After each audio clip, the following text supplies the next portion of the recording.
자, 반갑습니다. 우리가 이제 지난 시간에 우리 처음 배웠던 데부터 일제시대 직전까지의 다양한 사건들에 대한 정리까지도 쭉 했죠.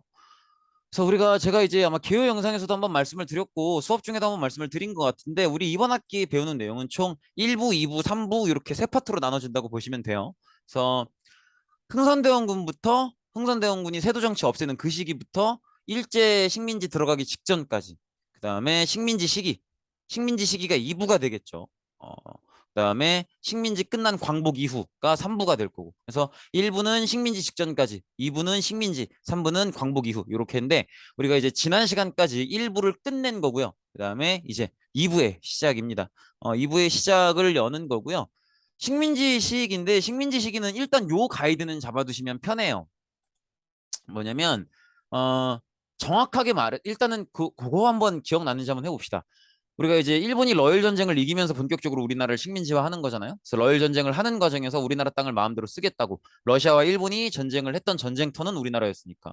그래서 우리나라 땅을 전쟁에 마음대로 쓰겠다라는 게 한일 의정서였었죠. 그다음에 제1차 한일협약 때 이제 고문 정치 들어가고요. 그래서 뭐 재정 파트에 메가타 외교 파트에 스티븐스 뭐 이런 사람들이 들어와서 우리의 충고를 받고 정치해라 뭐 이런 얘기 했었고 그다음에 제2차 한일 협약 전에 이제 어, 조선은 일본의 식민이다 이걸 국제적으로 인정받기 위해서 미국이랑 뭐 가스라테프트 밀약도 했었고 영국이랑은 영일 동맹 그다음에 러시아랑은 전쟁에서 이겼으니까 포츠머스 조약 했었고 그다음에 이제 제2차 한일 협약 을사늑약이라고도 하죠. 여기서 외교권을 빼앗아 간 다음에 외교권을 관리해 주겠답시고 통감부를 설치를 하죠.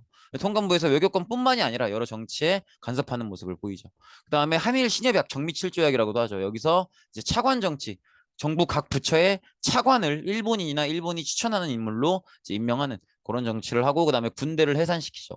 이런 모습들도 우리가 봤었고요. 그래서 그 시기 때마다 이제 의병들도 따라오게 되죠. 뭐 을미사변 때는 을미의병, 을사조약 때는 을사의병, 그다음에 정미조약 때는 정미의병 이렇게 따라오는 모습도 봤고요. 그다음에 이제 기후각서, 그다음에 이제 한일합병 이렇게 가는 건데 한일합병 때부터 즉 1910년부터 우리 광복이 1945년이에요. 그러니까는 총 세보면 36년 동안 너무 글씨를 개판으로 쓰네. 36년 동안 이제 식민 지배를 당하는 거죠. 그래서 보통은 어떻게 나누냐면 10년대로 끊어서 나눠요. 1910년대, 그다음에 1920년대, 그다음에 좀 세세하게 나누면 1930년대, 40년대 나누기도 하는데 1903, 40년대로 보시면 돼요. 어, 이렇게 보시면 되겠고, 그 다음에 우리가 작년에 세계사를 배웠으니까 1920년대 마지막 해에는 뭐예요? 그러니까 1900 그냥 산술적으로 1920년대 마지막 연도는 몇 년이야? 1929년일 거 아니에요. 센스 있게 여기서 이걸 체크해 두면 좋아요. 경제 대공황이라는 거.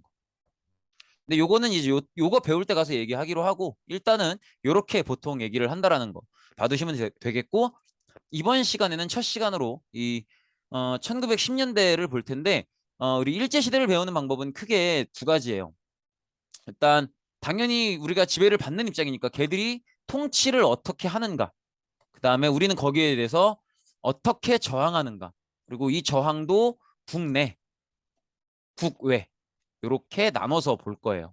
이해되시겠죠? 이 정도로 보시면 되겠습니다. 그래서 일단은 통치를 쭉 1910년대, 20년대, 3, 40년대 보고요. 그다음에 거기에 대한 저항을 또 시기별로 국내는 어땠는지, 국외는 어땠는지 쭉 볼 겁니다. 그 정도 생각하시면 되겠고 이제 그 첫 페이지 1910년대를 들어가 보도록 하겠습니다. 자, 사실 이 이미지만큼 우리가 식민지다라는 걸 상징적으로 보여주는 이미지는 없는 것 같아요. 일부러 지금 흑백 사진인데 일장기의 붉은 점에만 컬러 처리를 하고 있죠. 그만큼 되게 상징성이 있는 사진 같아서 가져와 봤는데 그 에픽하이 노래 가사 중에 에픽하이 여러분들 모르나? 에픽하이라는 힙합 팀이 있는데 걔네 노래 가사 중에 그런 얘기가 있어요. 근데 되게 나는 좋은 가사라고 생각해. 일장기의 붉은 점은 내 조상의 핏방울 이런 가사가 있어요. 그러니까 어 지금 여러 가지 뭐 물론 그 제가 알기로는 그 작사도 어디선가 이제 어 떼온 걸로 알긴 아는데 되게 뭔가 일제 시대를 상징하는 그런 가사라고 할 수 있죠. 우리가 이제 저항을 많이 하는 그런 역사였다 뭐 이렇게 보시면 될 텐데 어쨌든 이 건물은 경복궁의 근정전이에요. 왕이 정치적인 직무를 보는 곳이 근정전이죠. 근데 그 왕이 업무를 보는 곳 그곳의 입구에 일장기를 걸어놓고 이제는 조선의 왕은 없다. 이제는 일본이 지배하는 일제 식민지의 시대다. 일본 제국주의가 줄여서 일제죠. 그래서 일본이 식민지를 통치하는 그런 걸 일본 제국주의라고 하죠. 그래서 일본 제국주의의 식민지로서의 우리의 역사는 어떠했는가를 이제 보자는 거죠. 그 중에서 첫 번째 1910년대를 보자라는 거예요. 1910년대 통치를 무단 통치라고 합니다. 그리고 요거는 그냥 꼭 1910년대뿐만이 아니라 이 일제시대 전체를 관통하는 우리나라 특히나 독립운동가들의 기본 마인드셋인 것 같아서 한번 가져와 봤습니다. 일본이 나의 육체를 여기서 말하는 나의 육체는 내 몸일 수도 있지만 우리나라 국가 정부를 얘기하기도 해요. 그래서 무슨 얘기예요? 우리나라 정부가 그 정부 틀이 무너질 수는 있어도 그 정부를 구성하고 있었던 그리고 그 국가를 구성하고 있었던 국민들, 백성들이 우리가 한때 조선이었고 한때 우리가 한민족이었고 우리가 우리 스스로를 통치했던 나라라는 걸 잊어버리지만 않으면 우리가 지금은 식민지배 당하고 있지만 언젠간 돌아올 수 있다라는 거죠. 그러니까 그런 얘기죠. 현실보단 정신이 더 중요하다는 거지. 그래서 현실이 아무래도 정신만 똑바로 차리고 있으면 우리가 언젠간 다시 이 현실을 깨부수고 더 나은 현실로 나아갈 수 있다. 뭐 이런 얘기죠. 이렇게 보시면 되겠고 어, 일단은 일본 입장에서도 식민지 지배를 시작하는 입장이잖아요. 그러니까 확실하게 카리스마를 보여줘야겠죠. 우리가 앞으로 너네 지배할 건데 니네 이거는 지켜. 만약에 안 지켜 죽여버린다. 이런 느낌 정도는 줘야 된다고요. 굉장히 센 느낌을 줘야죠. 그래서 기존에 이제 우리 을사늑약 할 때 일본이 외교권 가져가면서 설치했던 게 있었죠. 통감부를 이제 없애고 그걸 좀 더 리빌딩해서 조선총독부를 설치하게 됩니다. 그리고 어, 조선총독부의 총리더인 총장인 총독을 일본의 육해공군 대장 출신으로 임명을 해요. 그러니까 이 얘기는 무슨 얘기예요? 각 군의 대장 출신이라는 건 기본적으로 군인 출신만 임명을 하겠다는 거예요. 이해되시겠죠? 그리고 나름대로 조선 총독부 총독은 굉장히 높은 자리예요. 일본 정계에서 어 넘버 2라고 보시면 돼요. 그러니까 어 뭐 천황까지 생각하면 넘버 3고. 그래서 뭐 가장 높은 자리엔 천황이 당연히 있는 거고요. 그 다음엔 이제 일본 총리, 그 다음은 이제 총독부 총독 요 정도로 보시면 돼요. 굉장히 높은 자리입니다. 그렇고 요게 이제 요거는 일제 시대 때 사진은 아니긴 한데 요건 이제 아마 6.25 전쟁 때일 거예요. 근데 어쨌든 요게 조선 총독부 사진인데 좀 이게 그나마 선명해서 요걸 가져왔어요. 기본적으로 지금 그 우리 1학기 끄트머리에 저기 뭐야 저랑 RCY 갔던 친구들 한 너댓 명 되죠. 그 친구들 경복궁 바로 앞까지 갔었잖아요. 딱 그 자리예요. 경복궁 앞자리에 있습니다. 그래서 이렇게 바로 뒤에 경복궁이 보이죠? 일부러 경복궁 앞에 세운 거예요. 니네 경복궁의 시대는 끝났다고. 이제 그 경복궁에 했던 역할을 우리 총독부가 할 거라고. 그리고 왜 지금 이 하늘에서 찍은 모형 사진을 보여드리냐면 요 조선 총독부 건물의 특징이에요. 요 지금 하늘에서 봤을 때 요렇게 일본이라는 나라 이름을 한자로 쓸 때 이렇게 쓰거든요. 어, 그래서 요게 건물로 형상화되어 있죠. 요렇게. 그죠? 요런 식으로. 요런 것들도 한번 뭐 그냥 뭐 상식으로. 그죠? 요게 이제 조선 총독부 건물은 이거 이제 비교적 최근 사진일 거 아니에요. 이게 아마 1990년대 사진일 거예요. 근데 이게 어 우리가 이제 광복되고 바로 이 건물을 없앤 게 아니라 이제 역사 바로 세우기라 그래서 김영삼 정권은 돼야 그때도 토론을 굉장히 많이 해요. 조선 총독부 건물을 우리가 이제 독립을 이미 한 지가 오래됐는데 총독부 건물을 없앨 것이냐 말 것이냐 굉장히 토론을 많이 합니다. 어떤 분들은 아픈 역사지만 그것도 역사기 때문에 오히려 더 기억을 해야 되기 때문에 남겨둬야 된다. 이렇게 주장하시는 분들도 있었고 저거를 지금 저건 너무 아니다. 우리 민족의 너무 슬픈 역사를 그대로 방치하고 있는 거다. 근데 토론 끝에 결국 없애는 걸로 결론이 나서 이렇게 어, 굉장히 많은 토론이 있었지만 결국 1996년에 영원히 자취를 감추게 되죠. 이렇게 보시면 되겠고 어쨌든 그렇습니다. 어쨌든 여기서 우리가 이제 봐야 될 건 조선 총독부를 설치했다라는 거. 그 다음에 군인 출신으로만 조선 총독부의 총 리더인 총독을 임명했다라는 거. 그리고 조선 총독부의 총독은요 사실상 왕이라고 보셔야 돼요. 왕보다 권력이 더 세요. 입법권, 사법권, 행정권, 군대 통수권 뭐 다 가지고 있어요. 그냥 조선의 왕이야. 그렇게 생각하시면 돼요. 그다음에 헌병경찰제를 운영을 하는데 이 헌병이라는 게 뭐냐면 지금 우리나라도 헌병이 있다가 물론 헌병 역할을 하시는 분들이 여전히 계시지만 용어를 바꾸긴 했어요. 군사경찰이라고. 그러니까 헌병이라고 하는 건 뭐냐면 군대 안에서 군인들을 대상으로 경찰 업무를 하는 사람들을 헌병이라고 해요. 근데 헌병경찰제라고 하는 건 뭐냐면 일반 시민들을 대상으로도 일반 경찰이 아니라 군대의 헌병경찰이 이제 치안 업무를 담당하는 걸 헌병경찰제라고 해요. 그러니까 이건 지금 조선 총독부의 총독, 즉 왕의 역할을 하는 사람도 군인이고 그 아래 일반 경찰들도 군인이 하고 있다는 거예요. 즉 전반적으로 군대가 지배하는 사회다. 이렇게 생각하시면 돼요. 이렇게 보시면 되겠고, 그래서 이런 식으로 군사 경찰의 역할을 하는 거고, 헌병경찰제 때 경찰의 특권을 보면 직결처분권이라는 게 있어요. 그러니까 이거는 만약에 사실 원칙적으로는 그래요. 어떤 사람이 범죄 행위를 했어요. 하고 경찰한테 잡혔어. 그럼 경찰이 처벌을 할 수 있을까? 못해요. 경찰은 처벌을 할 수 없어요. 어, 경찰이 잠깐 유치장에 가두는 것도 도망갈까 봐 잡아놓는 거지 그걸 처벌의 의미로 보지 않아요. 이해되시겠죠? 경찰은 처벌의 권리가 없고요. 어떻게 진행이 되는 거냐면, 자, 내가 범인으로 잡혔어요. 예를 들어서. 그러면 경찰이 이걸 검찰에 넘겨요. 요 정도면 재판에 넘길 수 있지 않느냐. 그러면 검찰이 이 범인의 행적을 법률적으로 검토해보고 이건 형법 기소할 만하다, 소송을 걸 만하다라고 생각하면 이제 소송을 거는 거예요. 기소를 하는 거죠. 그러면 재판부에서 그 기소를 받아서, 그러면 그 범죄자로 찍힌 사람은 나름대로 자기 변호인을 선임할 수 있죠. 그러면 그 범죄자의 변호인 팀과 이제 그 검찰과의 이제 법률 대결이 시작되는 거죠. 그래서 법률 변론을 쭉 들어보고 재판관이 마지막 처벌 판정을 하는 거예요. 원래 그런 식으로 진행이 돼야 돼요. 근데 이 1910년대 일제 첫 10년대 때 헌병경찰제 이 무단 통치 때는 직결처분권이라 그래서 그런 법률적 절차 하나도 없이 무슨 검찰에 넘기고 재판관이 재판을 하고 뭐 이런 거 하나도 없이 그냥 그 자리에서 경찰이 이놈 봐라 이러고 바로 처벌할 수 있는 그런 이제 권리가 있었다라는 거죠. 그 다음에 조선인에 한해서만 태형령이 있었어요. 이거 때리는 거예요. 때리는 거. 이렇게 때리는 거. 이렇게 보시면 되겠습니다. 여러 가지 생각이 드네요. 왜냐면 저만 해도 이제 학교 다닐 때 선생님들한테 맞을 수 있는 세대였었거든요. 근데 지금은 절대 그러면 안 되잖아. 약간 억울하나 이런 생각 들다가 발전하는 거지 뭐 이런 생각도 들고 어쨌든 그런데 태형령은 1910년대 때까지만 있었던 제도고요. 그러니까 1910년대 동안 그 10년 동안 있었던 제도고 조선인에 대해서만 적용을 해요. 그래서 이렇게 직결처분권과 태형령은 헌병경찰제의 굉장히 중요한 특징이기 때문에 반드시 꼭 기억을 해 두셔야 됩니다. 그렇게 보시면 되겠고, 그 다음에 이제 언론 집회 출판 결사의 자유를 빼앗는데, 언론 집회 출판은 아시겠죠? 근데 결사는 뭐냐면 집회가 그냥 어느 날 어느 장소에 모여서 시위하고 이런 걸 집회라고 한다면, 결사는 일정한 단체를 조직할 수 있는 자유를 결사의 자유라고 해요. 그래서 언론 집회 출판 결사의 자유, 이거는 기본적으로는 다 뭐냐면 네 개 묶어서 싹 다 이렇게 묶으시면 돼요. 표현의 자유예요. 표현의 자유. 내가 이렇게 생각해, 나는 이 표현의 자유를 빼앗겠다라는 거예요. 언론 표현의 자유죠. 집회도 내가 나랑 주장이 비슷한 사람들이랑 뭉쳐서 우리 목소리를 외치는 게 집회잖아요. 출판도 내 의견을 잡지로든 책이로든 뭐 쓰는 거고, 결사도 나랑 비슷한 생각을 가진 사람들끼리 이제 단체를 조직하는 거고. 그래서 이런 언론 집회 출판 결사의 자유를 빼앗겠다라는 건 표현의 자유를 빼앗겠다라는 거죠. 그래서 굉장히 통제 사회로 가고 있는 모습을 볼 수 있죠. 그래서 그동안 사실 다른 신문들보다 상대적으로 가장 강렬하게 일제의 침략을 비판했었던 황성신문 기억나시죠? 장지연의 시일에 방송되고, 제가 고 이제 신문물 고 PPT 할 때 신문 3개만 기억해 달라 그랬어요.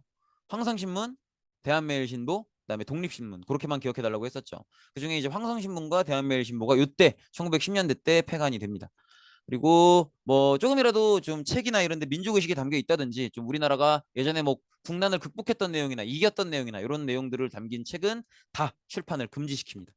이런 통제를 걸었고요. 그다음에 교육에 있어서도 식민 지배에 충성하고 또 일이나 열심히 하는, 말 잘 듣고 일 잘하는 그런 사람들만을 양성하기 위한 교육을 하는 거죠. 그래서 일본어를 국어로 가르치고요. 그러니까 일본어를 국어로 가르친다는 게 되게 의미가 있는 건 게, 이제 조선 사람들한테 그렇게 얘기하는 거예요. 너네는 이제 일본인이라고 이렇게 얘기하는 거예요. 그러니까 그래서 우리나라가 일본어가 공용어가 안 된 게 대단하다는 거예요. 이렇게 일본 정부가 나서서 이런 식으로 일본어를 억지로 가르쳤음에도 불구하고 우리는 우리 언어를 지켜냈으니까.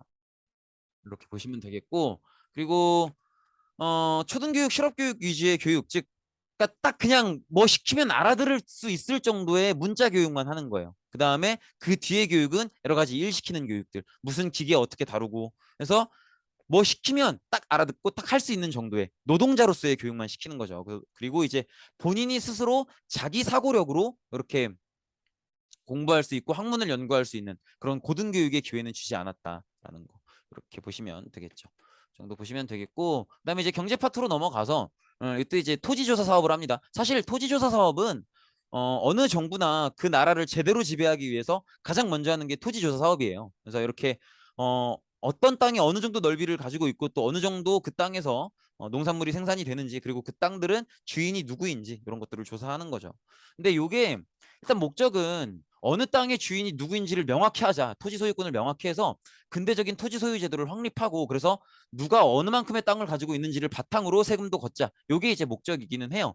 근데 사실 실질적인 목적은 뭐 물론 이제 조선에 대한 정보를 확보하려는 것도 있지만, 누구한테 이걸 누구 소유로 인정해야 될지 살짝만 애매해지면 총독부가 다 가져가겠다는 거지. 이런 의도도 가지고 있어요. 그래서 토지조사 사업은 추진 자체가 되게 좀 잔인하게 진행이 돼요. 일단은 많이 잘 홍보도 안 되고요. 그 다음에 이거를 내가 땅을 가지고 있으면, 내가 땅 소유자면 내가 직접 신고를 해야 돼요. 근데 신고 기간도 짧고, 그 다음에 언제까지 어떻게 신고를 해야 된다라는 것도 잘 알려주지도 않고요.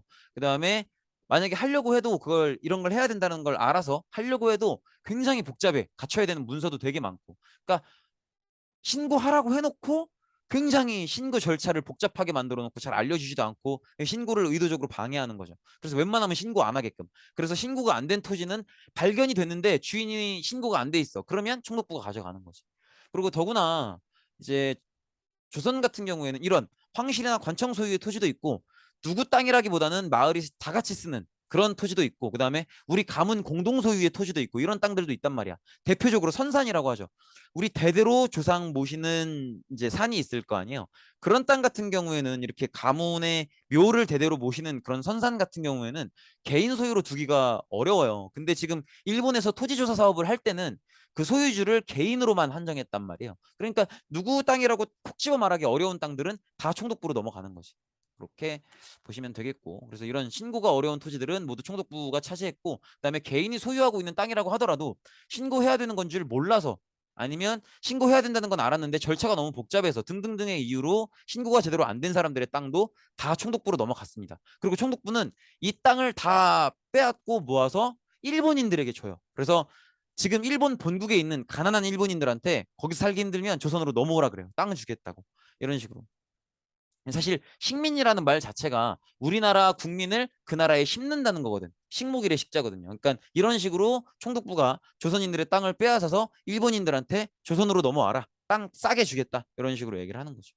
이렇게 보시면 되겠고, 그래서 결과적으로는 당연히 조선 총독부가 토지 소유가 크게 증가했고, 요게 이제 일반 일본에서 넘어온 일본인들한테 넘어가다 보니까 이제 많은 일본인들이 조선에서 땅을 갖게 된 거죠. 그래서 일본인의 토지 소유가 굉장히 크게 증가했고요. 그렇다 보니까 어 그러니까 총독부가 일본인에게 토지를 넘겨줄 때 중간에 꼈던 회사가 동양척식 주식회사예요. 그런가 보다 하시면 되겠고, 어쨌든 일본인의 토지 소유가 굉장히 크게 늘어나니까 이제 토지를 빼앗긴 우리 농민들은 일본인들한테 토지를 빌려서 농사 지을 수밖에 없는 거죠. 토지를 빌려서 농사 짓는 사람들을 뭐라 그래? 소작농이라고 하잖아요. 그렇죠? 소작농이 굉장히 늘어났다. 어, 더구나 이 시기 때는 이제 일제가 땅에 대해선 지주의 소유권은 인정은 해주는데 농민의 경작권을 인정을 안 해줘요. 이게 무슨 얘기냐면, 조선시대 때는 소작농은 땅의 주인이 아니잖아요. 그래도 그 땅에서 농사지을 권리는 소작농한테 있다라는 걸 되게 적극적으로 인정을 해줬어요. 그래서 지주가 함부로 지금 내 땅을 빌려서 농사짓는 소작농을 함부로 쫓아내지 못하도록 했단 말이야. 그래서 물론 땅의 주인은 너지만 소작농한테도 이 땅에서 농사지을 권리가 있는 거다라고 얘기를 하면서, 근데 그 권리를 인정을 안 해주는 거예요. 그러니까 소작농이 조선시대에 비해서 굉장히 살기가 힘들어지는 거지. 어, 그래서 쉽게 얘기하면 지주가 나가라면 나가야 돼요. 근데 조선시대는 그러지 않았단 말이야. 지주가 멋대로 소작농을, 내 땅을 빌려서 농사짓는 소작농을 함부로 쫓아낼 수 없었어요. 왜냐하면 정부가 소작농이 비록 땅을 빌려서 농사짓는 거지만 그래도 그 땅을 농사지을 권리가 있다라고 봤기 때문에. 근데 일제는 그걸 부정했던 거지. 그래서 지주가 나가라면 나가야 되는. 왜 이렇게 하는 거겠어요? 지주 중에 꽤 많은 수가 일본인이니까 총독부가 땅을 빼앗아서 일본인들한테 땅을 줬고, 그래서 일본인들 중에 지주가 많으니까 이렇게 하는 거예요. 편하게 운영하라고. 이렇게 보시면 되겠고, 그 다음에 회사령을 실시하는데 요건 이제 우리나라의 상업을 발전을 억제시키기 위해서 의도적으로 하는 거죠. 그래서 회사령은 아주 간단해요. 기업을 혹은 업체를 설립할 때 총독부가 허가를 해줘야 돼요. 그럼 이제 기업을 세우고 싶은 사람은 이런저런 조건들을 문서로 쫙 갖춰서 총독부에 저 이런 회사를 여기에 설치하려고 합니다. 이렇게 하면은 총독부가 문서를 쭉 검토하고 이런 거 저런 거 평가해서 이제 허락을 해주는 거죠. 근데 이거를 이 조선인들이 기업을 세우겠다고 하면 허락 잘 해줄까? 안 해주겠죠.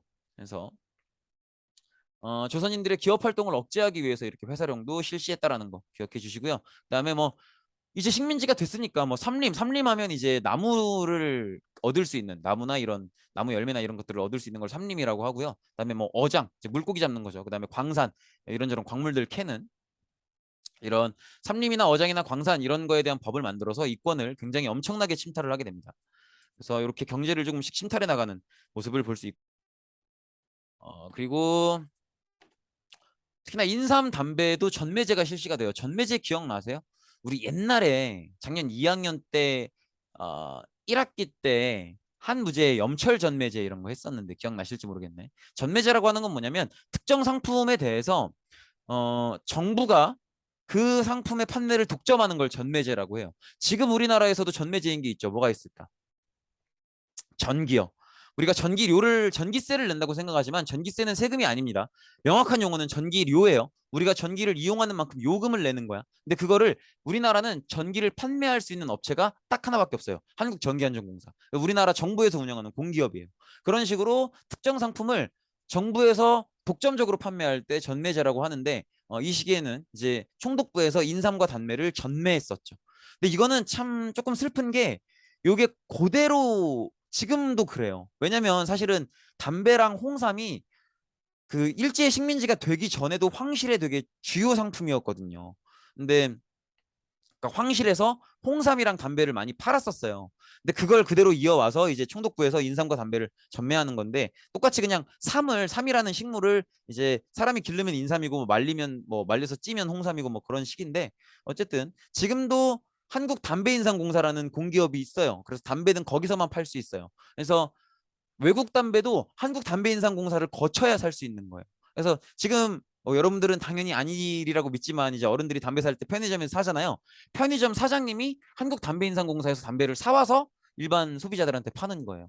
그래서 이렇게 특정 정부가 특정 상품을 독점해서 판매하는 걸 전매제라고 하는데, 많이 팔리는 수익이 센 돈을 많이 벌 수 있는 인삼, 담배 같은 것들을 총독부에서 전매했었다. 이렇게 보시면 되겠죠. 그래서 조선 총독부는 토지조사 사업을 해서 땅도 잔뜩 가지고 있고, 그다음에 회사령을 내려서 이제 조선인들은 기업 활동 제대로 못하게 하고, 그다음에 뭐 삼림, 어장, 광산 이런 것들 잔뜩 이제 법률 만들어서 이권 침탈하고, 그다음에 담배, 인삼 이런 것들 전매제해서 독점 판매해서 어마어마한 이익을 거두고, 그래서 조선 총독부는 막대한 이익을 거둘 수 있었다. 하지만 한국인의 경제 활동은 뭐 보시다시피 너무 더욱더 어려워졌었다. 농민들도 소작농들도 같은 소작농이라도 식민지가 되기 전보다 훨씬 더 힘들어지고, 상인들도 기업 하나, 업체 하나, 가게 하나 만들려면 회사령 때문에 총독부의 허가를 받아야 되는데 허가를 잘 안 내주니까 힘들고, 이런 부분들이 한국인의 경제 활동을 너무 어렵게 했었다라는 거죠. 네, 여기까지입니다. 고생 많으셨습니다.